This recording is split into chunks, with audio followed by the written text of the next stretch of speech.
Priatelia, zdravím vás z Diližanu, kde sme sa dostavili úplnou náhodou, keďže sme prebukovali ubytovanie a toľkokrát sme ho prebukovali a sme išli dole z Tatevu povedľa jazera Sevan, mali sme zastaviť v Sevane, na hlave sme mali Diližan, tak sme cez kopec vyliezli do Diližanu, sme tu a môžeme ísť 40 km naspäť cez kopec. Zastavili sme sa v tejto výbornej kafetérii, trošku drahšia káva, ale výborná. Takže sme spokojní, o zážitok postarané.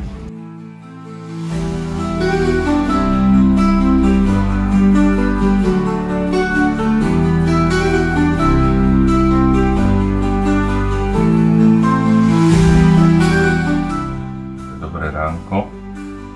Včera sme si kúpili cestou okolo jazera Sevan tieto chudené solené ryby. Ideme to vyskúšať, ja už som to trošku okoštoval. To také naše klasické moderáče. Kúpili sme si aj tento velikánsky chleba v tom Diližane, kde sme zablúdili. A môžem povedať, že ryby sú fantastické, ale naozaj sú o trošku slanšie ako u nás v obchode kúpite. Trošku sú tuhšie, menej masné. Jednu rybu nám odporúčal, že čím kúpime väčšiu rybu, mala by byť lepšia. A túto jednu maličku, to som to odpalil, tu sme dostali gratis. Som zvedavý, čo to je.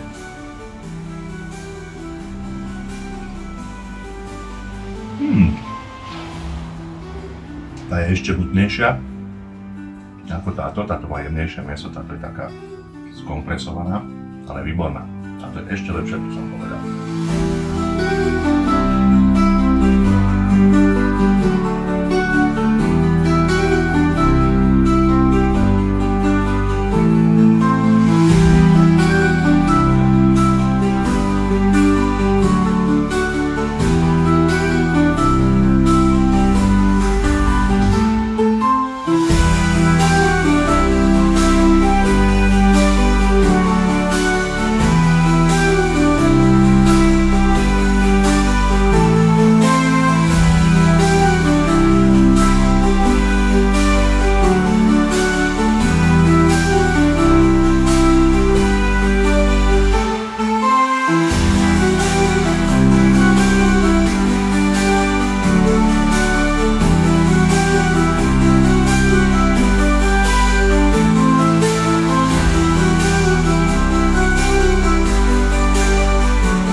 sa nachádzame v Jerevánskom tuneli, nájdete ho pod názvom Pedestrian tunel Jerevan.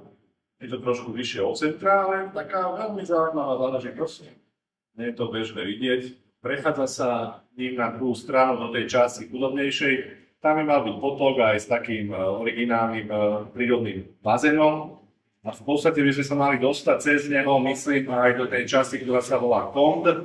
To je taká stará časť Jerevanu, ktorú chceli niektorí zbúrať, aj komunisti, aj socialisti, aj kapitalisti, ale tí obyvateľia, ktorí tam žijú, majú tak skúsenú povahu, že vždy to poslali niekam, tak to patrí. Práve sme dorazili na starú železničnú stanicu. Je to, keď vidíte na spodnom konci z toho tunela, pôjdete na ľavej strane poza reštauráciu, chodníčkom až prídete k modrej fontánke, ktorá nefunguje, oproti sú schodíky, zledete dole a prídete na toto krásne miesto. A tu vidíme neogotickú malbu od Leonarda de Francesco de Cuba. A tu na vyššie, ako môžete vidieť, je tu ceramistický gotický slov. A to pochádza z 12. storočia. Ako môžeme vidieť, táto ruská oceľ v preklade ruský stál vydrží všetko.